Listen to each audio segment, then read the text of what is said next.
How to set up microphone for recording in FL Studio.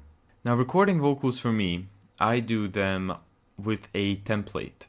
I make beats with this template. I make everything with this template. Now, how I do this is I go to New from Template, go to Minimal, and Empty with 4 cents. So first go to Options and go to Audio Settings.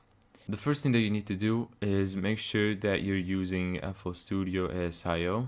Now go to your buffer length and make sure your input device is your microphone, and make sure your output device is your headphones. Now my headphones are connected to my microphone. I'm now speaking to you and I hear my voice in my headphones through my microphone, so I'm just gonna leave this onto my mic. Of course I have separate speakers where I can, mix the tracks better. So for example, I can see what the mix sounds like with my headphones, and I can hear what the mix sounds like on my stereo. So let's just do that. Now my microphone is set to 48K sample rate, so let's do that. Now let's get on to recording. Let me just do this. Now record with Edison. Edison is kind of convoluted to record with, but it is what I find most suitable to me. So how am I gonna do this is first I'm gonna select the track where I can do my vocals on. So now let's do this in whatever track. I'm gonna choose track 1.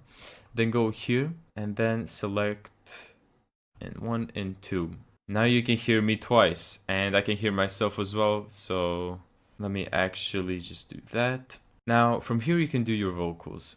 If you want to do your vocals while hearing yourself, you can turn this on, and while it's on, try to remove as much latency as you can.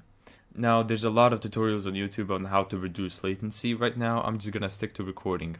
I select the area where I want to record my vocals on. From here, I just click this, and I do audio into the Edison audio editor.